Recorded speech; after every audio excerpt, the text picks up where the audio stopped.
La misteriosa desaparición sin resolver del guardabosques. Paul Fugate. ¿Cómo podía un hombre que conocía las montañas como la palma de su mano desaparecer sin dejar rastro durante su patrulla habitual? Esta pregunta ha desconcertado a muchos hasta el día de hoy mientras conocen la historia de Paul Fugate. Han pasado casi 4 décadas desde que este experimentado guardabosques desapareció como en el aire. Los investigadores, familiares y amigos todavía están tratando de descubrir exactamente qué le pasó a Paul. Su historia sigue siendo un rompecabezas complejo y sin resolver a pesar de los esfuerzos realizados para resolverlo. Lo que iba a ser una caminata de patrulla de rutina por los terrenos del monumento sagrado se convirtió en uno de los casos de personas desaparecidas más grandes y de mayor duración en la historia del Servicio de Parques Nacionales. Exploremos los antecedentes de este hombre cuya desaparición fue tan trágica. Paul Fugate nació el 2 de septiembre de 1938, el mayor de 3 hijos y 3 hijas. Al crecer, tenía un profundo amor por la naturaleza y pasaba gran parte de su tiempo observando hábitats naturales. Durante casi toda su vida, Paul cultivó una conexión íntima con cada rincón del mundo natural. Para él, su trabajo como guardaparque era más que un medio para ganarse la vida. Era su pasión. El aislamiento y la tranquila majestuosidad del parque resonaron en él a nivel espiritual. Paul se desempeñó como guardaparque en el Monumento Nacional Chiricahua, en el sureste de Arizona. Sus responsabilidades incluían responder las preguntas de los visitantes, curar exhibiciones y compilar guías de senderos y listas de plantas. Paul tenía 41 años cuando salió por última vez del centro de visitantes del Monumento Nacional Chiricahua alrededor de las 2 de la tarde del domingo 13 de enero de 1980.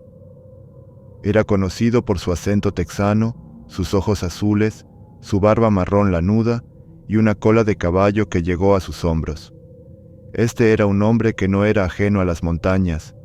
Si estuviera perdido, varado o herido, lo habrían rescatado rápidamente.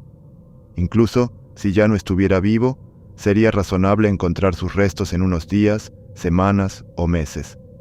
Sin embargo, esto era diferente. Nunca más se volvió a ver a Paul, el guardabosques, ni vivo, ni herido, ni muerto. Pero, ¿qué pasó exactamente el día que Paul desapareció? En ese fatídico día, el guardabosques Paul vestía su uniforme NPS, completo con el parche oficial NPS Arrowhead y una insignia de guardabosques NPS de color dorado. Antes de partir para su patrulla de rutina, informó a su asistente que debería cerrar sin él si no regresaba a las 4:30. Se fue sin su radio, su identificación, su billetera o sus $300 en efectivo y cheques. Ni siquiera cogió su fiel binocular de bolsillo para examinar las plantas, lo cual era inusual. Ese fin de semana tuvo una invitada en casa, una mujer con la que tenía una relación sentimental. Ese mismo día, Paul la había llevado al comienzo del sendero Masai Point para que pudiera caminar cuesta abajo hasta el centro de visitantes. El día se perfilaba hermoso e interesante para ella hasta que sucedió lo peor. Paul no regresó de su patrulla. Esperó su regreso hasta las 8 de la noche, cuando notificó a Ted Scott, el superintendente del monumento, que Paul aún no había regresado. Ted inmediatamente reunió a 2 colegas y partió con linternas, caminando penosamente por los cañones circundantes y llamando a Paul durante toda la noche. A pesar de sus esfuerzos, no fue encontrado. Como ya era tarde, la búsqueda se suspendió hasta la mañana. La claridad del día siguiente prometía mejores condiciones para localizar a Pablo. A la mañana siguiente, Scott se puso en contacto con la oficina del sheriff del condado de Cochise. La oficina envió un equipo de búsqueda y rescate compuesto por 22 hombres, mujeres y un perro. El martes por la tarde, los esfuerzos de búsqueda se intensificaron. La Guardia Nacional llevó a cabo una búsqueda aérea mientras 16 voluntarios de la Asociación de Rescate del Sur de Arizona establecieron su base en el centro de visitantes. Treparon crestas rocosas y rugosas y usaron cuerdas para descender a los profundos e intransitables cañones de la formación Organ Pipe. Estaban decididos a no escatimar esfuerzos en su búsqueda para localizar al guardabosques desaparecido. Durante su búsqueda, encontraron algo que inicialmente parecía prometedor. Había huellas en el camino. El entusiasmo entre los buscadores aumentó ante la perspectiva de un gran avance. Lamentablemente, esta esperanza se disolvió rápidamente y su entusiasmo se convirtió en decepción.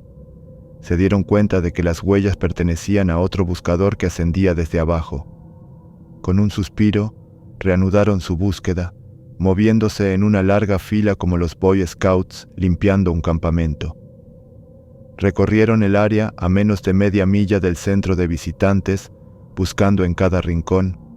Sin embargo, no encontraron ninguna evidencia sustancial del paradero de Paul. En el momento de su desaparición, Paul Fugate estaba casado con Dodi Fugate. Estaban en un matrimonio abierto.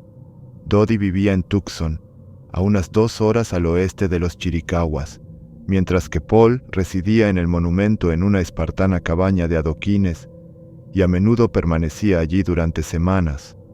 También tenía una novia, la invitada de la casa que alertó por primera vez a las autoridades del parque sobre su desaparición. Más tarde descubrió que estaba embarazada de su hijo. Para el verano, habían surgido 2 teorías importantes sobre la desaparición de Paul. Un investigador del servicio de parques, Pat Hanley, sospechaba que Paul se había escapado para escapar de una carrera fallida, un matrimonio roto y una novia embarazada. El detective Emanuel descartó esta teoría, afirmando que Paul estaba contento con su vida y que su aventura no tenía nada que ver con su desaparición.